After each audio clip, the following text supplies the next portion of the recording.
ताज्या बातम्यांसाठी ABP माझाला subscribe करा आणि बेल आयकॉन प्रेस करा। त्यानंतर आपण थेट जाऊयात पंतप्रधान नरेंद्र मोदी यांच्या मन की बात या कार्यक्रमात। नरेंद्र मोदी देशाला संबोधित करतायत। मेरे प्यारे देशवासियों, नमस्कार।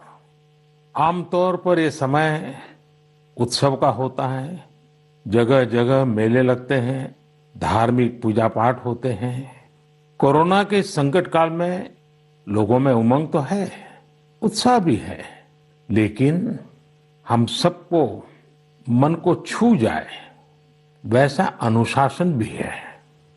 बहुतेक रूप में देखा जाए तो नागरिकों में दायित्व का एहसास भी है। लोग अपना ध्यान रखते हुए, दूसरों का ध्यान रखते हुए अपने रोजमर्रा के काम भी कर रहे हैं। देश में हो रहे हर आयोजन में जिस तरह का संयम और सादगी इस बार देखी जा रही है वो अभूतपूर्व है। गणेशोत्सव भी कहीं ऑनलाइन मनाया जा रहा है तो ज्यादातर जगहों पर इस बार इको फ्रेंडली गणेश जी की प्रतिमा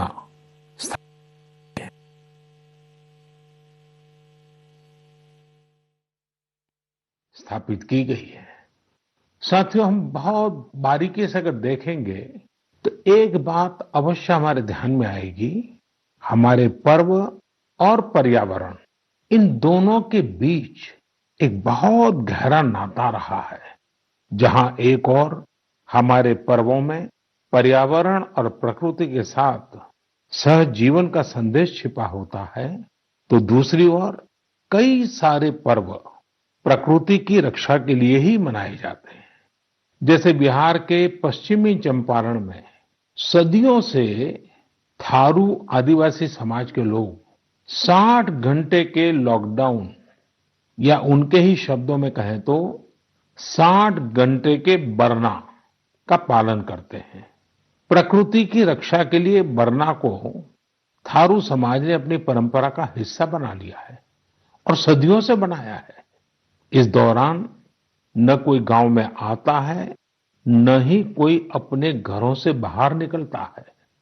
और लोग मानते हैं कि अगर वो बाहर निकले या कोई बाहर से आया तो उनके आने जाने से लोगों की रोजमर्रा की गतिविधियों से नए पेड़ पौधों को नुकसान हो सकता है। बरना की शुरुआत में भव्य तरीके से हमारे आदिवासी भाई बहन पूजा पाठ करते हैं और उसकी समाप्ति पर आदिवासी परंपरा के गीत, संगीत, नृत्य जम करके उसके कार्यक्रम भी होते हैं। साथियों, इन दिनों ओणम का पर्व भी धूमधाम से मनाया जा रहा है। ये पर्व चिनगम महीने में आता है। इस दौरान लोग कुछ नया खरीदते हैं, अपने घरों को सजाते हैं, पुक्लम बनाते हैं, ओणम सादिया का आनंद लेते हैं। तरह तरह के खेल और प्रतियोगिताएं भी होती हैं।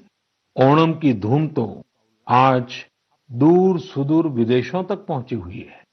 अमेरिका हो, फेस्टिवल बनता जा रहा है। साथियों, ओणम हमारी कृषि से जुड़ा हुआ पर्व है। ये हमारी ग्रामीण अर्थव्यवस्था के लिए भी एक नई शुरुआत का समय होता है। किसानों की शक्ति से ही तो हमारा जीवन, हमारा समाज चलता है। हमारे पर्व किसानों के परिश्रम से ही रंग बिरंगे बनते हैं। हमारे अन्नदाता को, किसानों की जीवनदायिनी शक्ति को वेदों में भी बहुत गौरवपूर्ण रूप से नमन किया गया है। ऋग्वेद में मंत्र है, अन्नानाम पतये नमः, अन्नानाम पतये नमः, क्षेत्राणाम पतये नमः। अर्थात अन्नदाता को नमन है, किसान को नमन है। हमारे किसानों ने कोरोना के इस कठिन परिस्थितियों में भी अपनी ताकत को साबित किया है। हमारे देश में इस बार खरीफ की फसल की बुआई पिछले साल के मुकाबले 7% ज्यादा हुई है। धान की रुपाई इस बार लगभग 10%, दालें लगभग 5%, मोटे अनाज, कोर्स सीरियल्स लगभग 3%, ऑयल सीड्स लगभग 13%, कपास लगभग 3% ज्यादा बोई गई है। मैं इसके लिए देश के किसानों को बधाई देता हूं, उनके परिश्रम को नमन करता हूं। मेरे प्यारे देशवासियों, कोरोना के इस कालखंड में देश कई मोर्चों पर एक साथ लड़ रहा है, लेकिन इसके साथ साथ कई बार मन में ये भी सवाल आता रहा कि इतने लंबे समय तक घरों में रहने के कारण मेरे छोटे छोटे बाल मित्रों का समय कैसे बीतता होगा। और इसी से मैंने गांधीनगर की चिल्ड्रन यूनिवर्सिटी, जो दुनिया में एक अलग तरह का प्रयोग है, भारत सरकार के महिला और बाल विकास मंत्रालय, शिक्षा मंत्रालय, सूक्ष्म लघु और मध्यम उद्योग मंत्रालय, इन सभी के साथ मिलकर हम बच्चों के लिए क्या कर सकते हैं, इस पर मंथन किया, चिंतन किया। मेरे लिए ये बहुत सुखद था, लाभकारी भी था, क्योंकि एक प्रकार से ये मेरे लिए भी कुछ नया जानने का, नया सीखने का अवसर बन गया। साथियों, हमारे चिंतन का विषय था खिलौने और विशेषकर भारतीय खिलौने। हमने इस बात पर मंथन किया कि भारत के बच्चों को नए नए टॉयज कैसे मिले, भारत टॉय प्रोडक्शन का बहुत बड़ा हब कैसे बने। वैसे मैं मन की बात सुन रहे बच्चों के माता पिता से क्षमा मांगता हूं, क्योंकि हो सकता है उन्हें अब ये मन की बात सुनने के बाद खिलौनों की नई नई डिमांड सुनने का शायद एक नया काम सामने आ जाएगा। साथियों, खिलौने जहां एक्टिविटी को बढ़ाने वाले होते हैं, तो खिलौने हमारी आकांक्षाओं को भी उड़ान देते हैं। खिलौने केवल मन ही नहीं बहलाते, खिलौने मन बनाते भी हैं और मकसद गढ़ते भी हैं। मैंने कहीं पढ़ा कि खिलौनों के संबंध में गुरुदेव रविंद्रनाथ टैगोर ने कहा था कि बेस्ट टॉय वो होता है जो इनकम्प्लीट हो, ऐसा खिलौना जो अधूरा हो और बच्चे मिलकर खेल खेल में उसे पूरा करें। गुरुदेव टैगोर ने कहा था कि जब वो छोटे थे तो खुद की कल्पना से घर में मिलने वाले सामानों से ही अपने दोस्तों के साथ अपने खिलौने और खेल बनाया करते थे। लेकिन एक दिन बचपन के उन मौज मस्ती भरे पलों में बड़ों का दखल हो गया। हुआ ये था कि उनका एक साथी एक बड़ा और सुंदर सा विदेशी खिलौना लेकर आ गया। खिलौनों को लेकर इतराते हुए अब सब साथी का ध्यान खेल से ज्यादा खिलौने पर रह गया। हर किसी के आकर्षण का केंद्र खेल नहीं रहा, खिलौना बन गया। जो बच्चा कल तक सबके साथ खेलता था, सबके साथ रहता था, घुल मिल जाता था, खेल में डूब जाता था, वो अब दूर रहने लगा। एक तरह से बाकी बच्चों से भेद का भाव उसके मन में बैठ गया। महंगे खिलौने में बनाने के लिए भी कुछ नहीं था, सीखने के लिए भी कुछ नहीं था। यानी कि एक आकर्षक खिलौने ने एक उत्कृष्ट बच्चे को कहीं दबा दिया, छिपा दिया, मुरझा दिया।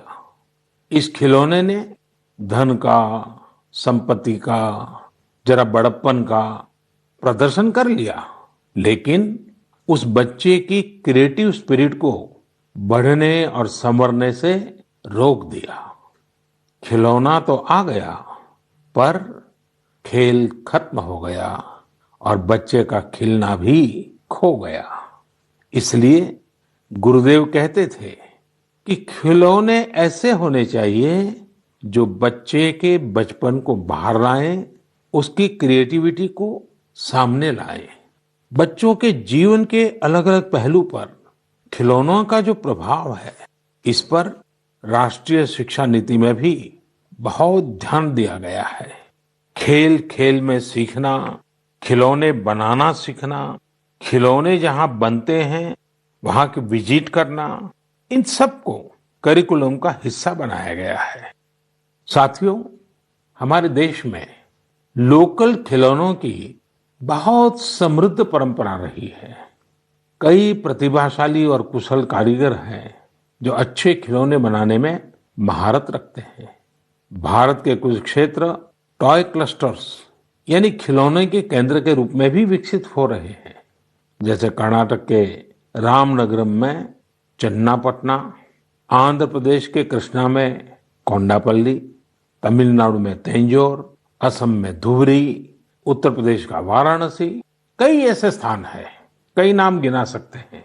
आपको ये जानकर आश्चर्य होगा कि global toy industry 7 lakh crore रुपए से भी अधिक की है। 7 लाख करोड़ रुपयों का इतना बड़ा कारोबार, लेकिन भारत का हिस्सा उसमें बहुत कम है। अब आप सोचिए कि जिस राष्ट्र के पास इतनी विरासत हो, परंपरा हो, विविधता हो, युवा आबादी हो, क्या खिलौनों के बाजार में उसकी हिस्सेदारी इतनी कम होनी हमें अच्छा लगेगा क्या? जी नहीं, ये सुनने के बाद आपको भी अच्छा नहीं लगेगा। देखिए साथियों, टॉय इंडस्ट्री बहुत व्यापक है। गृह उद्योग हो, छोटे और लघु उद्योग हो, एमएसएमईज हो, इसके साथ साथ बड़े उद्योग और निजी उद्यमी भी इसके दायरे में आते हैं। इसे आगे बढ़ाने के लिए देश को मिलकर मेहनत करनी होगी। अब जैसे आंध्र प्रदेश के विशाखापट्टनम में श्रीमान सीवी राजू है, उनके गांव के अति कोपक्का टॉयज एक समय में बहुत प्रचलित थे। इनकी खासियत ये थी कि खिलौने लकड़ी से बनते थे और दूसरी बात ये कि इन खिलौनों में आपको कहीं कोई एंगल या कोण नहीं मिलता था। ये खिलौने हर तरफ से राउंड होते थे, इसलिए बच्चों को चोट की भी गुंजाइश नहीं होती थी। सीवी राजू ने एती को पक्का टॉयज के लिए अब अपने गांव के कारीगरों के साथ मिलकर एक तरह से नया मूवमेंट शुरू कर दिया है। बेहतरीन क्वालिटी के एती को पक्का टॉयज बनाकर सीवी राजू ने स्थानीय खिलौनों की खोई हुई गरिमा को वापस ला दिया है। खिलौनों के साथ हम 2 चीजें कर सकते हैं। अपने गौरवशाली अतीत को अपने जीवन में फिर से उतार सकते हैं और अपने स्वर्णिम भविष्य को भी संवार सकते हैं। मैं अपने स्टार्टअप मित्रों को, हमारे नए उद्यमियों से कहता हूं, टीम अप फॉर टॉयज। आइए मिलकर खिलौने बनाएं। अब सभी के लिए लोकल खिलौनों के लिए वोकल होने का समय है। आइए हम अपने युवाओं के लिए कुछ नए प्रकार के अच्छी क्वालिटी वाले खिलौने बनाते हैं। खिलौना वो हो जिसकी मौजूदगी में बचपन खिले भी, खिलखिलाए भी। हम ऐसे खिलौने बनाएं जो पर्यावरण के भी अनुकूल हो। साथियों, इसी तरह अब कंप्यूटर और स्मार्टफोन के इस जमाने में कंप्यूटर गेम्स का भी बहुत ट्रेंड है।